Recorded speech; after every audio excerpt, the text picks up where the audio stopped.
Hello students, स्वागत है आप सभी का मेरे इस चैनल बायोलॉजी विद श्रद्धा में। बच्चों, आज की इस क्लास में हम लोग नेक्स्ट टॉपिक जो पढ़ने वाले हैं वो है रेस्पिरेशन।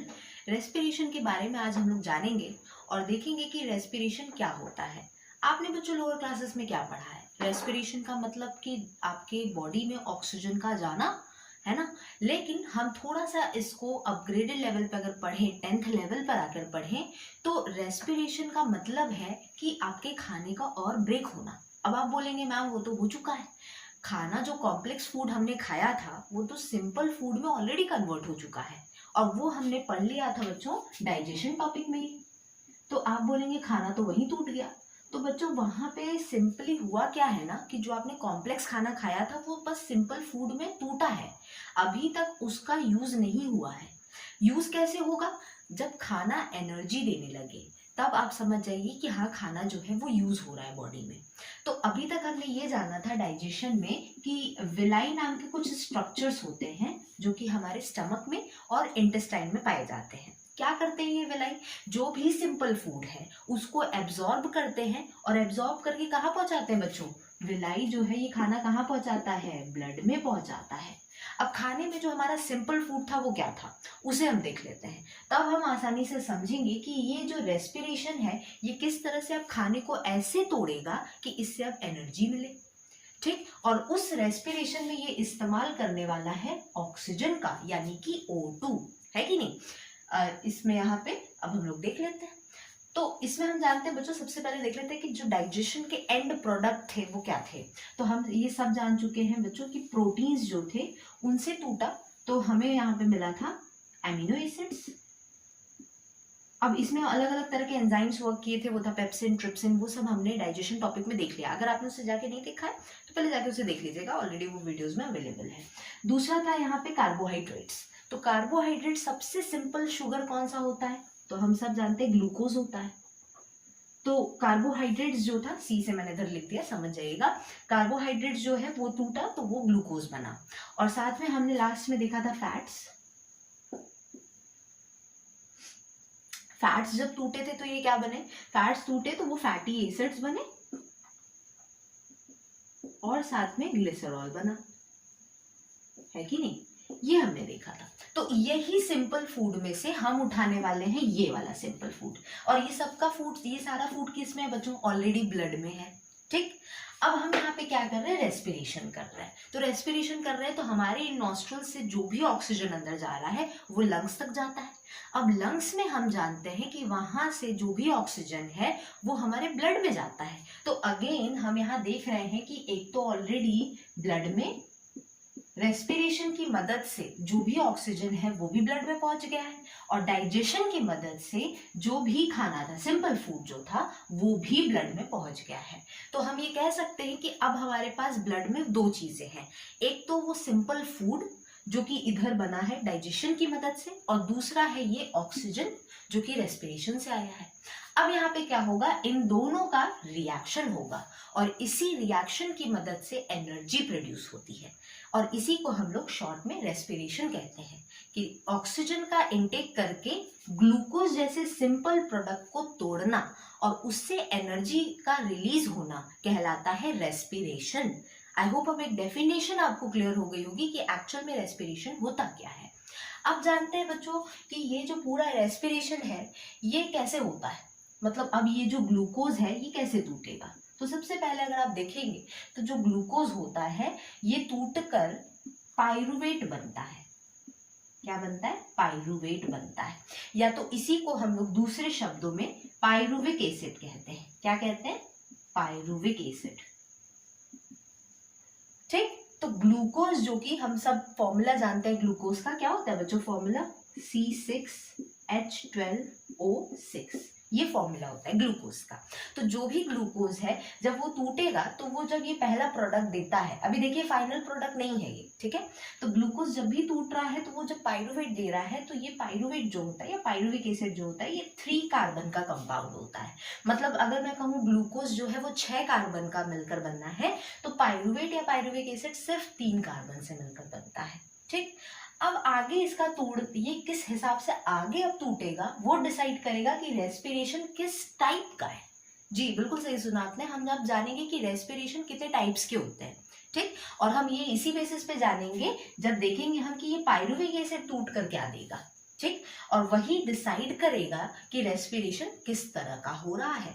मतलब अब हमने तो एक जनरल चीज जान ली कि ऑक्सीजन के प्रेजेंस में ये ग्लूकोज जब टूटता है एनर्जी देने के लिए तो वो रेस्पिरेशन कहलाता है। लेकिन एनर्जी देने के साथ साथ ये क्या और बना रहा है वो डिसाइड करेगा कि रेस्पिरेशन कौन से टाइप का है।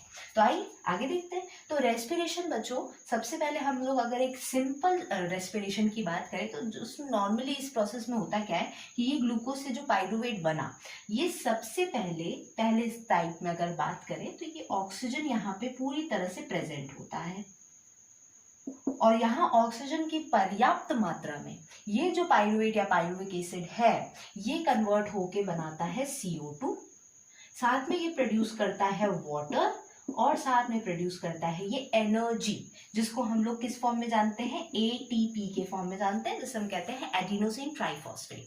मतलब समझ आइए बच्चों, ये फॉर्म है एनर्जी का। इसी फॉर्म ऑफ एनर्जी को हम बॉडी में यूज कर पाते हैं, ठीक है। तो जैसे हम जानते हैं ना कि कोई भी एक फॉर्म है तो उसको हम किसी एक रूप में देख पाते हैं। आपको ये जानना है कि जो बॉडी में एनर्जी है उसका रूप ये है ATP, ठीक। तो ये एक टाइप का रेस्पिरेशन हुआ। अब यहाँ पे मैंने क्या कंडीशन रखी थी कि ऑक्सीजन भरपूर मात्रा में है। तो जब ऑक्सीजन भरपूर मात्रा में होता है और पाइरुविक एसिड टूटकर CO2 वाटर और एनर्जी दे, जो कि बहुत ज्यादा एनर्जी हो, तो इस टाइप के रेस्पिरेशन को हम बोलते हैं एरोबिक रेस्पिरेशन। क्या कहते हैं, एरोबिक रेस्पिरेशन, ठीक है। मतलब यहाँ पे पाइरुविक एसिड ऑक्सीजन के कंप्लीट प्रेजेंस में CO2 वाटर और एनर्जी बनाता है, तो इस टाइप के रेस्पिरेशन को हम एरोबिक रेस्पिरेशन कहते हैं।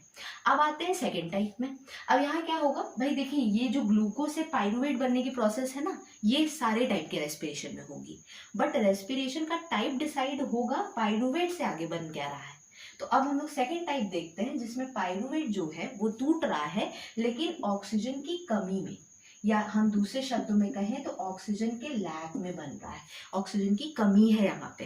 तो ऐसे में यहाँ पे जो पाइरुवेट टूटेगा वो क्या बनाएगा, अब हमें ये देखना है। तो बच्चों अब पहली कंडीशन ये आती है कि हमारे बॉडी में ऑक्सीजन की कमी होती कब है। तो आप जानते रहिए बच्चों कि जैसे कि आप सिंपली अपना दिन का जो भी काम है वो कर रहे हैं, आप सोचते हैं किसी दिन एक दिन उठ के कि हाँ मेरी बॉडी अब हेल्दी नहीं है, मुझे एक हेल्दी लाइफस्टाइल जीने के लिए मुझे जॉगिंग करना शुरू करना चाहिए। अब आपने सोच लिया कि हाँ मुझे कल से जॉगिंग करनी है, आपका अलार्म बजा, आप गए दौड़े।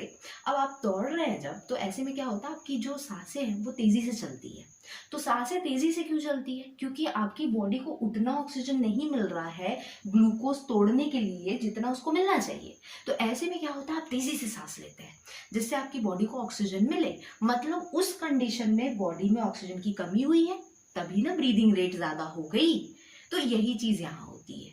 तो ऐसे कंडीशन में हमारा पाइरुवेट अलग तरीके से टूटेगा। जब हम कोई हैवी एक्सरसाइज कर रहे हैं, अगर सिंपल शब्दों में कहें तो आप कोई हैवी एक्सरसाइज कर रहे हैं, अचानक से दौड़ना शुरू कर देते हैं, साइकिलिंग कर रहे हैं तेजी से, या सिंपली घर में ही है, आपको बोला गया है कि छत पे जाना है, छत पे से नीचे आना है, कोई काम के लिए मम्मी बुला दी, कोई बुला दिया, तो उसमें आप क्या करते हैं, थोड़ी सांसें तेजी से चलने लगती है, ठीक। अब क्या होता है कि आप सपोज करिए बहुत एक्सेस में एक्सरसाइज कर दिए, आप बहुत ज्यादा इंस्पायर्ड हो गए किसी से, आपने एक्सरसाइज कर लिया बहुत ज्यादा किसी एक दिन शुरुआती में, तो ऐसे में क्या होगा, अब नेक्स्ट डे जब उठेंगे ना तो आपके हाथ तो पैर में दर्द होने लगेगा।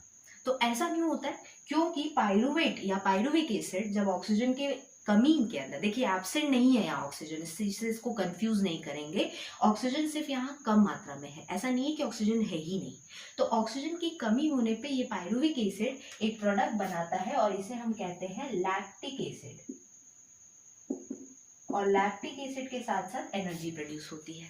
ये जो एसिड है ना बच्चों, ये क्या होता है कि जब हम बहुत हैवी एक्सरसाइज कर लेते हैं तो ये हमारे मसल्स में ये एसिड इकट्ठा हो जाता है, और इसी के इकट्ठा होने की वजह से क्या होता है कि आपकी बॉडी में मसल्स में दर्द होने लगता है। नेक्स्ट डे जब आप एक्सरसाइज पहले दिन जिस दिन करते हो उस दिन दिक्कत नहीं होती है, नेक्स्ट डे दिक्कत होती है, हाथ पैर दर्द होने लगता है। तो वो किसकी वजह से होता है, मसल्स में, क्योंकि ये वाला जो एसिड है ये इकट्ठा हो जाता है। समझ रहे, देखिए प्रोसेस कहाँ चल रही है, जबकि अब हम जानते हैं भाई कि मसल्स है, ये सब जगह पे भी तो ब्लड सप्लाई है, तो ब्लड में जो भी ये पाइरुविक एसिड से लैक्टिक एसिड बनता है वो कहाँ ट्रांसपोर्ट कर दिया जाता है, मसल्स में, इसीलिए आपको मसल्स में दर्द होता है। तो यहाँ से निकल कर आता है बच्चों एक सेकंड कैटेगरी जिसमें हम देख रहे हैं कि पायरुविक एसिड लैक्टिक एसिड बनाना, ये दोनों ही प्रोसेस हमारे बॉडी में होती है, एरोबिक रेस्पिरेशन भी और जहाँ पे ऑक्सीजन की कमी है वहां पे भी।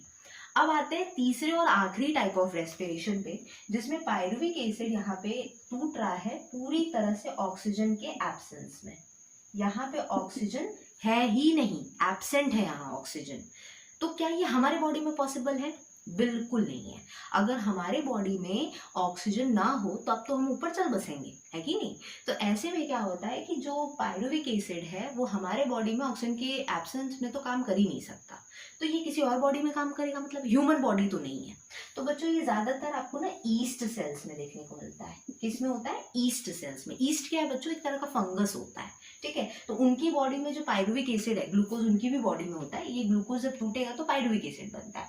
अब पायरुविक एसिड से क्या होता है कि ऑक्सीजन की इनको जरूरत होती नहीं है ग्रोथ के लिए, ठीक है। तो ऐसे में क्या होता है, आप देखे होंगे घर में डोसा बनता है, तो डोसा बनता है तो क्या होता है कि वो डोसा बनने के लिए आपने देखा होगा कि जो मम्मी बैटर तैयार करती है उसको ढक देती है। तो ढकने का मतलब क्या है? वहां ऑक्सीजन नहीं जाने दिया जा रहा है। तो ऑक्सीजन जब नहीं जाने दिया जाएगा तभी देखते हैं उसके अंदर खमीर उठती है, मतलब ये ईस्ट डेवलप होता है और वही डोसा या इडली ये सब बनाने में मदद करता है। तो हम कह सकते हैं अगर ईस्ट को आगे प्रोड्यूस होना है या कहीं पे पनपना है तो उसको ऑक्सीजन नहीं चाहिए।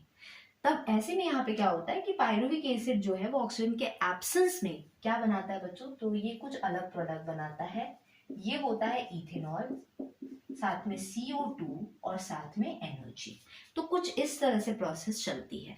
तो आपने देखा ये एक तीसरी कैटेगरी निकल कर आई जहाँ पे ऑक्सीजन के एब्सेंस में कुछ प्रोडक्ट बन रहा है। तो बच्चों इस टाइप के रेस्पिरेशन को हम लोग बोलते हैं, एक तीसरी कैटेगरी देते हैं इसको, और इसको बोला जाता है एनएरोबिक रेस्पिरेशन। एक रहा एरोबिक, अब ये है तीसरा एनएरोबिक। तो ये तीन टाइप के रेस्पिरेशन, बेसिकली दो टाइप के रेस्पिरेशन है। एक एरोबिक है जहां ऑक्सीजन के प्रेजेंस में पायरुविक एसिड टूट रहा है, और एक है एनारोबिक जहां ऑक्सीजन के एब्सेंस में, मतलब यहाँ ऑक्सीजन है ही नहीं तब ये अलग प्रोडक्ट बना रहा है, ठीक है। तो ये इथेनॉल बनाता है, CO2 बनाता है और एनर्जी बनाता है। अब आप सभी के लिए जाते जाते एक क्वेश्चन है, जो हमने ये जाना, मैंने अभी जैसे एग्जांपल लिया कि डोसा बनता है तो उसमें ईस्ट होता है। अब हम ये जान रहे हैं भाई ईस्ट भी तो रेस्पिरेशन कर रहा है, तो उसी की बॉडी में ही, मतलब जहाँ पे भी जिसके अंदर ईस्ट ग्रो कर रहा है वहां पे तो इथेनॉल होना चाहिए, अल्कोहल होना चाहिए। बट ऐसा होता है क्या कि आप इडली डोसा खाते हैं और आपको अल्कोहल का टेस्ट है? नहीं होता ऐसा। आपको मुझे कॉमेंट करके ये बताना है कि ऐसा क्यों होता है कि हम इडली डोसा खाते हैं उनमें ईस्ट होता है बट उसके बावजूद हमें इथेनॉल का टेस्ट क्यों नहीं आता। कमेंट करके इसका आंसर मुझे ज़रूर बताइएगा, और अगर आपको आंसर नहीं पता होगा तो मैं नेक्स्ट क्लास में इसका आंसर ज़रूर बताऊंगी। अदरवाइज मैं एक्सपेक्ट कर रही हूँ कि आप इसका आंसर बता लेंगे। तो आई होप बच्चों आज का जो ये पूरा टॉपिक है रेस्पिरेशन का, ये आपको अच्छे से समझ में आया होगा, टाइप्स ऑफ रेस्पिरेशन समझ में आया होगा। मिलते हैं नेक्स्ट क्लास में नेक्स्ट टॉपिक के साथ में। अभी के लिए इतना ही रहेगा। Thank you.